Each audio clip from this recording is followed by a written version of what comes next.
하나님께서 하나님의 백성들에게 성막을 주셨는데 이 성막은 무엇으로 우리가 이해하면 이렇게 이해가 좀 쉬워질까 이렇게 생각해 보니까 여러분들이 이렇게 공원에 가면 중간중간에 그리고 큰 건물에 가면 뭐 엘리베이터라든지 이런 곳에 현재 내가 있는 곳 이렇게 해가지고 표시되는 경우를 다 보시죠. 그리고 이제 공원에 가면 안내도가 있어요. 안내도. 근데 안내도가 한 군데만 있는 게 아니에요.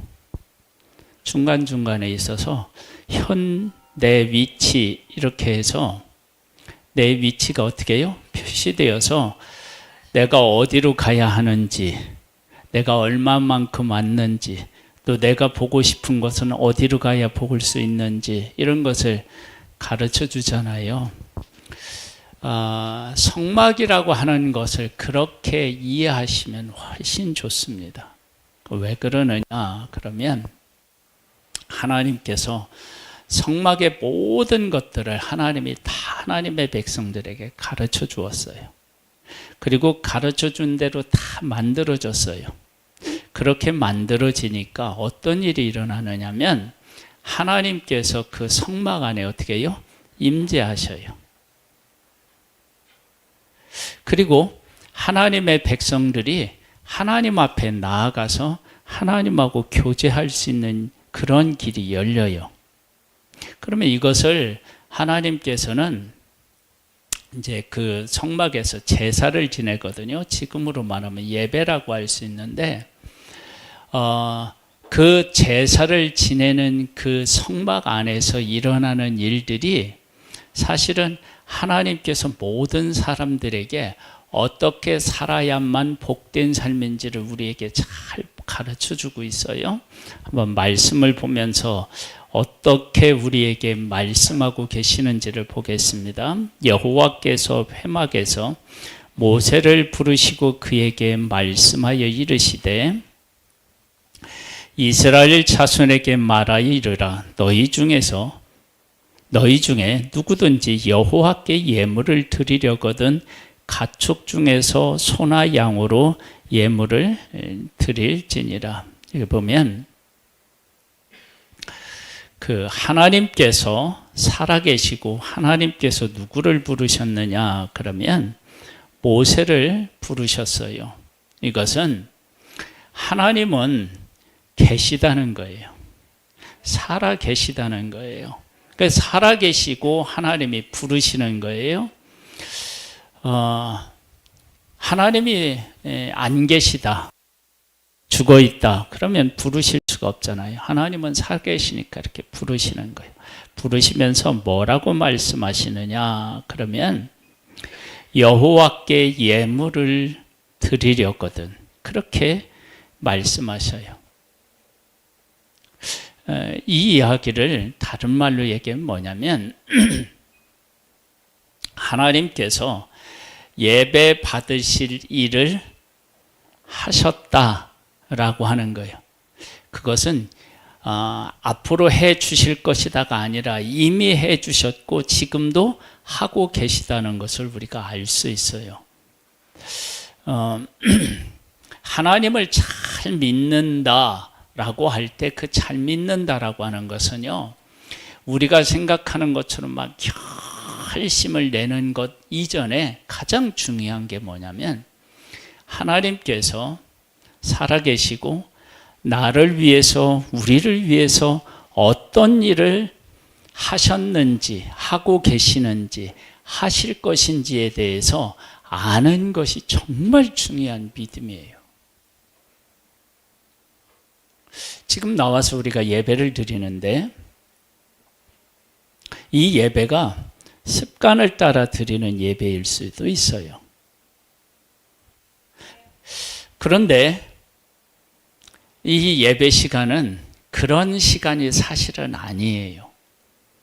하나님께서 나를 위해서 어떤 일을 하셨는지, 그리고 지금 하고 계시는지, 어떤 일을 하실 것인지 그런 것들을 알고 그 가운데서 나와서 하나님 앞에 예배 드리는 것이 진짜 예배예요. 그래서 예배는 아무 생각 없이 오면 안 됩니다. 하나님을 믿는 우리들에게 있어서 정말로 중요한 게 뭔지 아세요? 예. 하나님 없이는 이 세상에 아무것도 안 돼요. 그걸 여기 성막에서 뭘로 얘기하느냐 그러면요. 하나님께서 성막을 지을 때 치수, 모양, 재질, 만드는 방법, 이 모든 것들을 다 하나님이 일일이 다 말씀하셨어요. 그리고 그 말씀하신 대로 성막을 지을 수 있도록 사람을 부르시고 총명과 지혜를 주시고 여러 가지 기구들을 만들 수 있는 재주를 주시고 하나님의 영으로 함께 하셨어요. 그러니까 이 성막은 사람의 방법, 사람에 의한 그 어떤 것도 거기에 없어요. 다 하나님의 100% 뜻이 반영되었고 하나님이 하신 일이에요. 물론 사람을 통해서 만들게는 하셨지만 하나님이 가르쳐 주시지 않고 그랬으면 그것을 만들 생각을 하지 못했을 테니까 그냥 하나님의 뜻이 100% 반영된 것이 그 성막이에요. 근데 그렇게 반영된 곳에 하나님이 임재하셨고 그리고 그 성막에서 하나님 앞에 나아갈 수 있는 길이 열렸어요. 이것은 무엇을 우리에게 보여주고 있느냐 그러면 이 세상에 있는 모든 것들은 다 그렇게 만들어진 거예요. 하나님이 계획하시고 하나님이 뜻하신 바에 의하여서 다 만들어졌어요.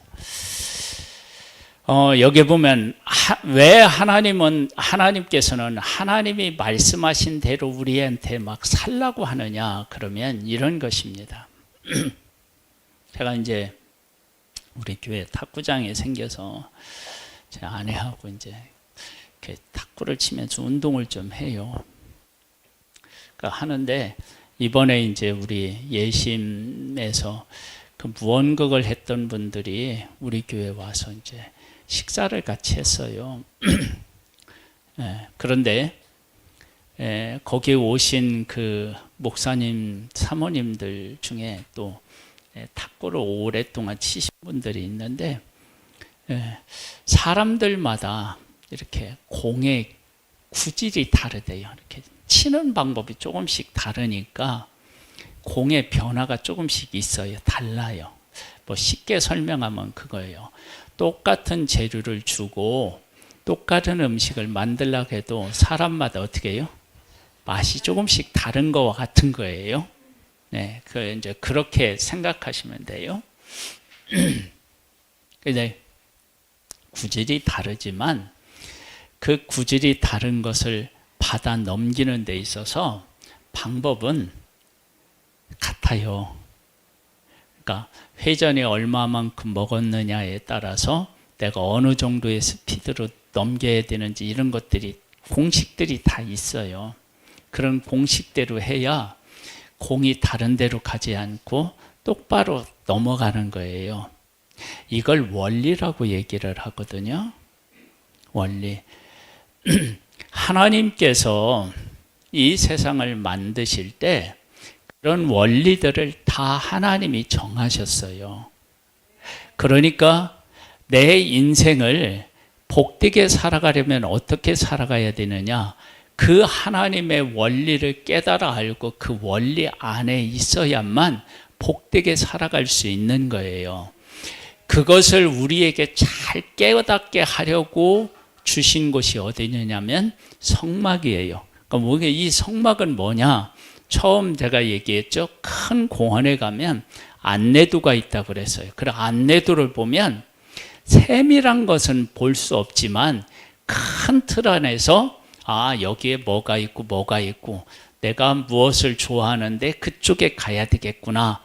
이런 것들을 다 파악할 수 있는 것처럼 성막은 그런 의미를 담고 있어요.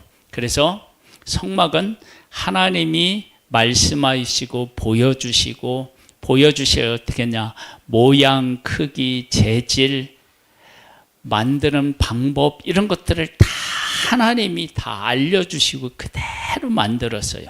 그리고 그대로 되었을 때 하나님께서 그 성막 안에 지성소에 임재하셨고요.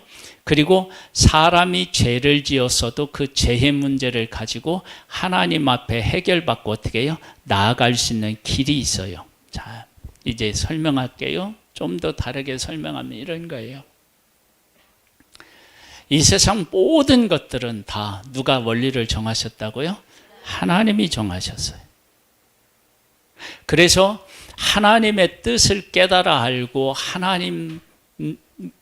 하나님께서 말씀하신 것에 왜 귀를 기울여야 되느냐? 그럼 이 세상의 모든 것들은 다 하나님이 만드셨으니까 그 하나님을 알아야만, 하나님의 뜻에 순종해야만 가장 잘 그것을 사용할 수 있는 길이 있어요.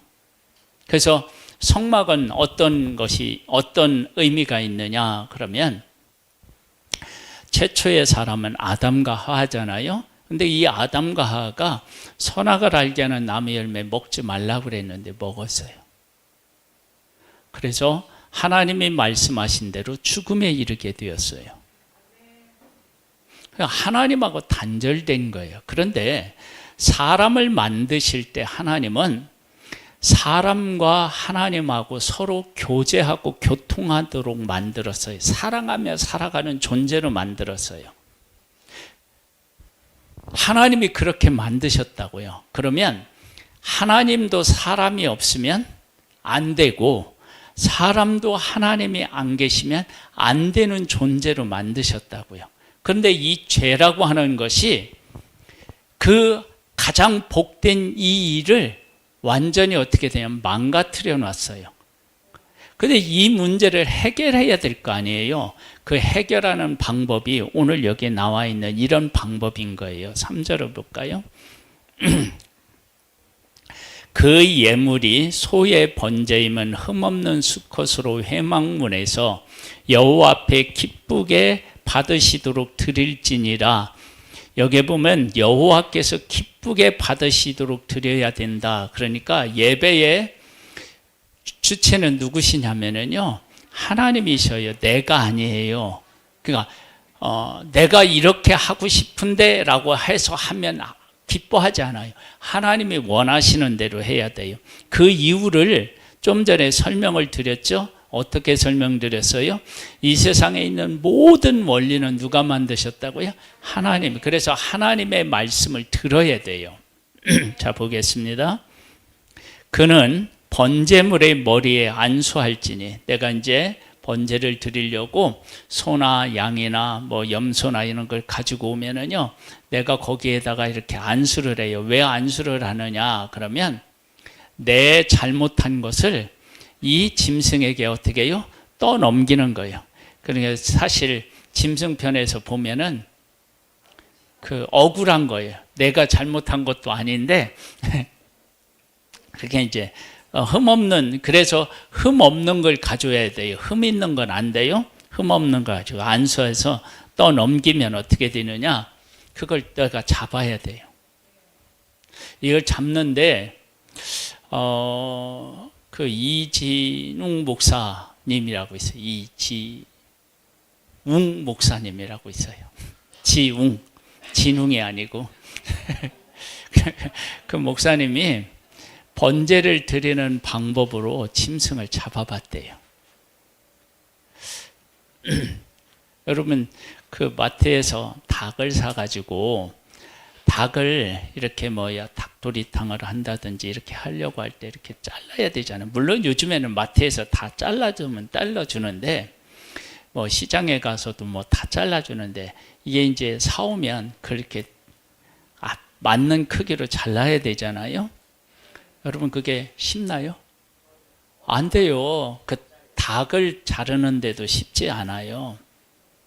음? 그런데 내가 소를 잡아야 돼요. 그러니까 소를 잡으려면 1차적으로 뭐를 해야 되냐면 죽여야 될 거 아니에요. 그렇잖아요. 근데 죽여야 되는데 여러분, 소를 죽이는 일이 쉽지 않아요. 보통 세 곳을 잘 해야만 죽는데요. 하나는 요 이마에 있는데 이쪽에 해서 아주 그 급소를 때려야 돼요. 그 다음에 이 목을 잘라야 돼. 그리고 하나는 심장을 찔러야 된대. 아니, 고개를 설레설레 흔드는데 이때는 내가 그걸 직접 해야 됐다니까요. 근데 여기 이 급소를 칼로 이렇게 찔러가지고 죽게 만들어야 되는데 살살 이렇게 해가지고는 안 된다는 거예요. 그럼 어떻게 되냐면 칼을 이렇게 잡으면 안 되고 이렇게 잡아야 된대. 이렇게 잡아서 치면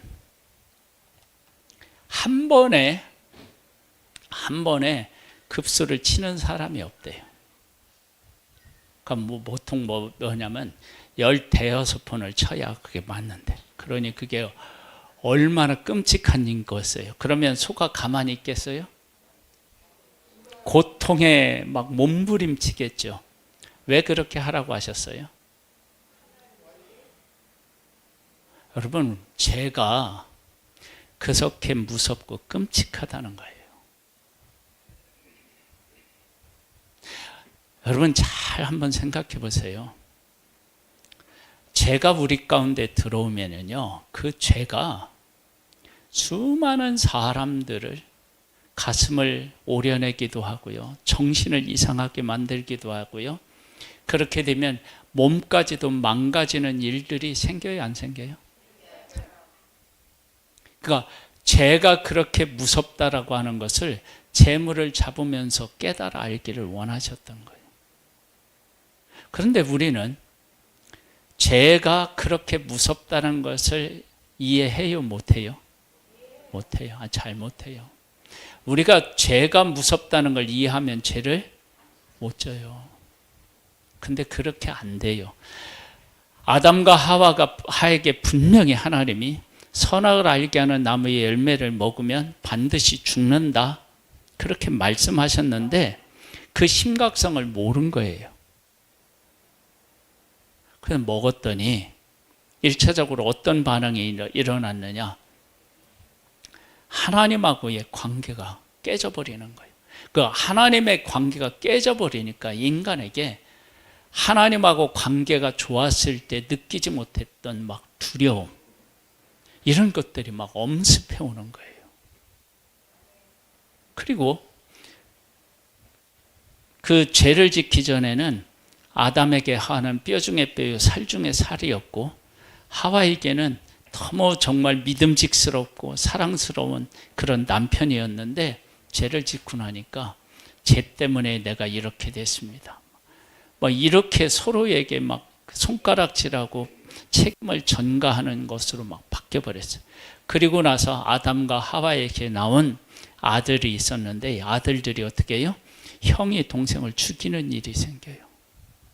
돌로 쳐서 죽였다고요. 이런 끔찍한 일들이 일어났어요. 근데 하나님은 분명히 말씀하셨는데 그걸 모른 거예요. 근데 이 성막이 어떻게 인생을 살아야 되느냐? 죄는 두려운 것이다. 그런데 이 죄가 인간을 지배하지 않는다. 그럼 뭐가 지배하느냐?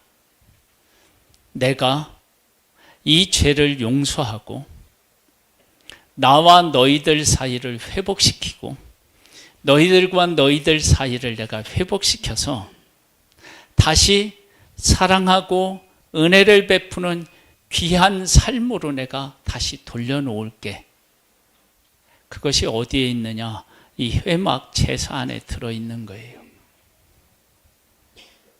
지금 그러한 일들이 지금 어디에서 일어나고 있느냐 그러면 이 예배를 통해서, 그리고 더 근본적으로는 예수 그리스도께서 십자가에서 왜 죽으셨느냐, 나의 죄, 우리들의 죄를 짊어지고 죽으신 거예요. 그러면 예수님이 정말로 나의 죄를 나의 죄를 가져가셨다라고 하는 사실을 어떻게 우리가 믿을 수 있느냐, 그렇게 말할 수 있을 거예요. 성경은 이렇게 얘기해요. 죄는 무엇을 낳느냐? 죽음을 낳아요. 그러니까 죽음이라고 하는 게 어디에서 오느냐 하면 죄에서 와요.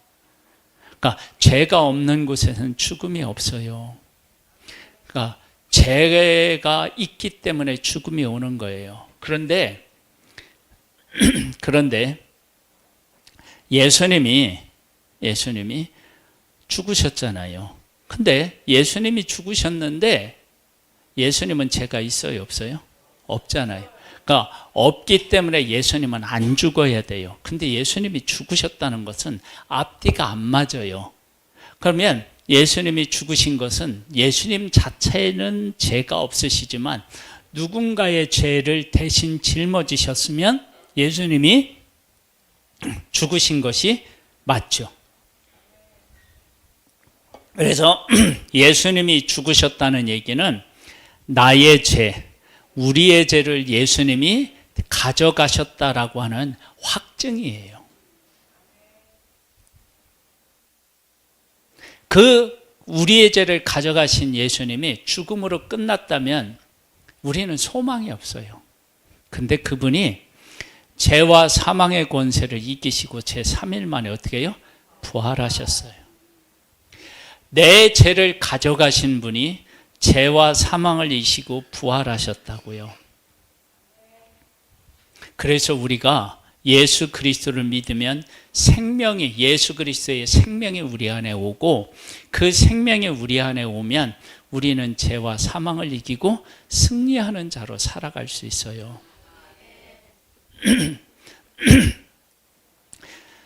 이런 것들을 우리가 어디서 확인할 수 있느냐? 이 제사를 통해서 확인할 수 있는 거예요. 그래서 여기에 보면 이런 말씀이 있어요.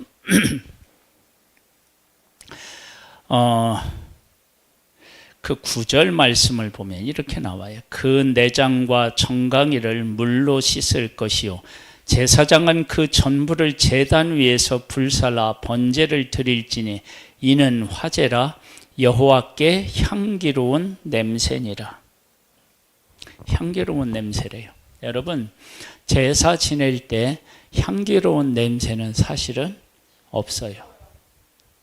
그때 냄새는요, 피비린내 나는 냄새예요.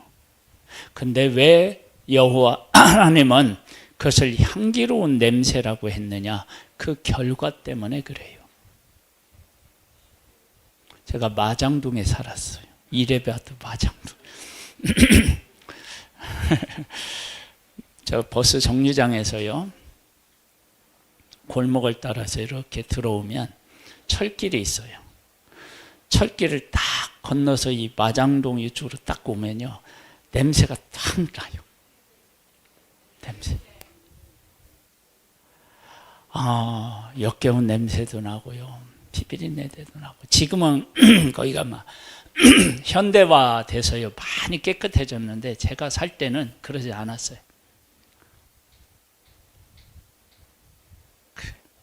그런데 성막이라고 하는 곳이 그런 곳이었어요. 그래서 거기는 막 피비린내가 날 수밖에 없어요. 그 소 잡는 얘기 했잖아요. 여러분, 그것뿐만 아니에요. 다 잡고 나면요, 이렇게 잘라서 각을 떠가지고 불태워서 드려야 돼요. 번제는 전부 다 불태워야 돼요. 근데 그게 냄새가 또 얼마나 나겠어요. 그런데 그걸 향기로운 냄새라고 하나님이 하시는 거예요. 왜냐? 그 제사를 통해서 죄가 해결됐다는 얘기는 하나님하고 하나님의 백성하고의 관계가 회복되었다는 거예요. 그 회복을 하나님은 바라보시고 향기롭다고 하신 거예요. 인간이요, 가장 행복하려면 어떻게 살아야 되느냐? 우리의 죄의 문제를 해결받고 하나님하고의 관계가 회복되면 그것이 천국이 이루어져요.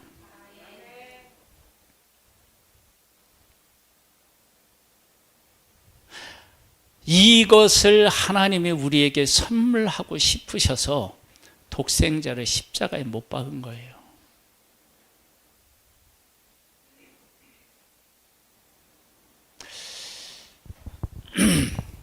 예수님이 구약에 이제 제사로 얘기를 하면 제사를 하나님이 향기롭다고 그랬잖아요. 그러면 예수님이 십자가에서 돌아가실 때에는 하나님이 어떻게 보셨을까? 구약에 향기롭다고 하신 하나님이 예수님이 돌아가시니까 역겹다 이렇게 하셨을까? 여러분 어떻게 생각하셔요?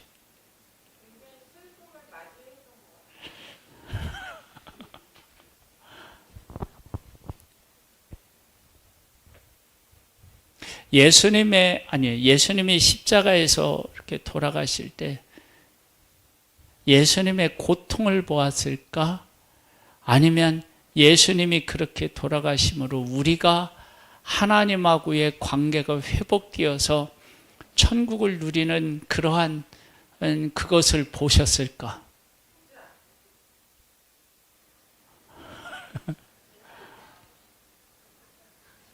나중에 하나님한테 물어봐야 돼.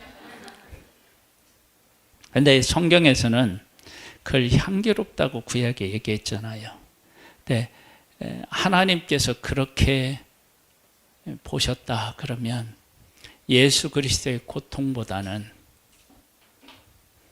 예수 그리스도의 고통을 통해서 우리가 죄를 씻고 그 다음에 죄를 씻으면 하나님이 어떻게 하실 생각을 하셨느냐, 계획을 세우셨느냐? 하나님이 우리 안에 와서 거하실 생각을 하셨어요.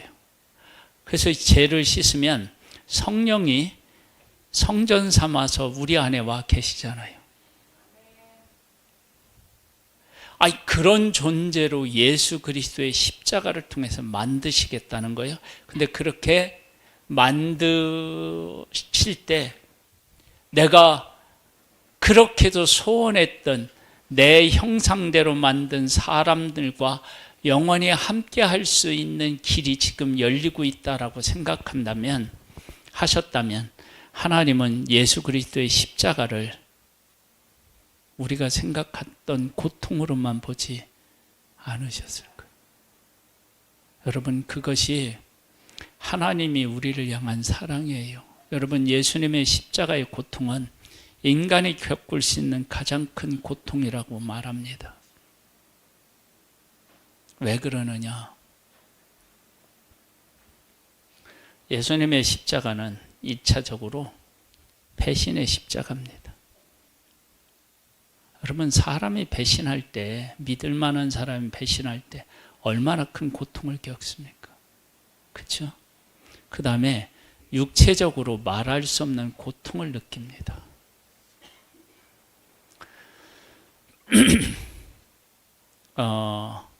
사람은 그냥 이렇게 있으면 얼마든지 있을 수 있지만 손을 들고 있으면 어떻게 해요? 조금만 들고 있어도 손이 빠질 것 같아요. 다른 거 하지 않아도. 그런데 이 못이 박혀가지고 이 몸의 하중이 여기에 느껴진다. 그러면 이게 얼마나 큰 고통이겠어요.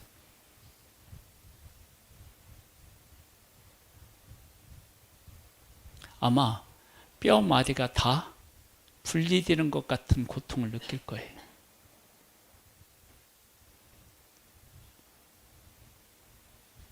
그런 고통을 예수 그리스도가 겪으셨는데 그 고통은 뭐라고 그랬죠? 죄에 대한 고통이에요. 죄가 우리에게 그런 고통을 가져다 줘요, 사실.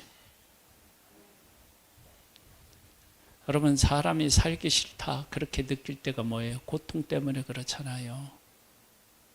그런데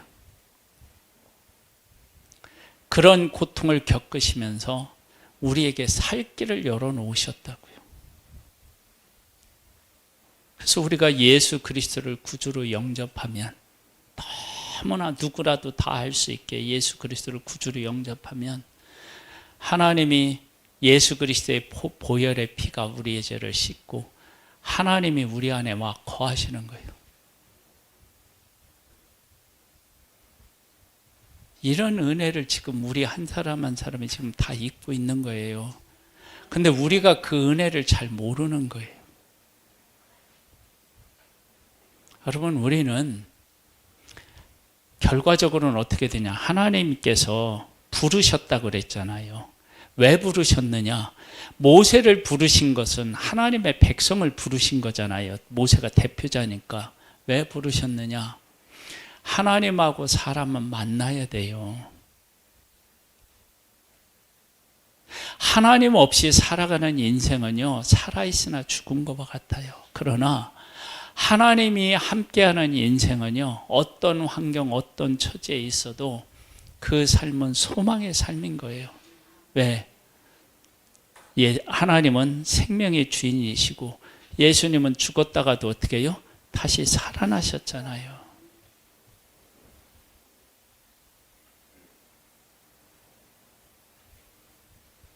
하나님이 부르신 것은 하나님과 사람은 만나야 돼요. 그리고 그 안에서 사랑을 누려야 돼요. 여러분, 그런 존재로 우리를 부르셨고 그런 것들을 깨달아 알고 우리의 삶에서 베풀어 주신 하나님의 은혜를 깨달아 알고 드리는 것이 뭐예요? 제사고요, 예배예요. 그러니 예배가 얼마나 소중해요. 근데 예배를 함부로 하면 되겠어요? 그래. 기도하겠습니다.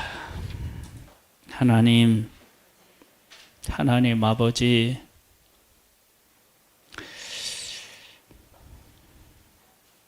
우리 모든 인간은 하나님을 만나고 하나님과 함께 살아야 됩니다.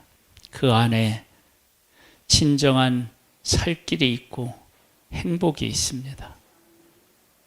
예수님으로 말미암아 우리에게 하나님 아버지와 함께 살아갈 수 있는 복을 허락해 주셨고 우리는 그 복을 누릴 수 있습니다. 그래서 천국의 삶을 지금 살아갈 수 있습니다. 이 귀한 은혜를 베풀어 주신 그 하나님을 우리의 삶으로, 우리의 예배로 고백하는 복된 우리들 되기를 소망하옵고 예수님의 이름으로 기도드립니다. 아멘. 일어나서 다시 한번 찬양을 드리겠습니다.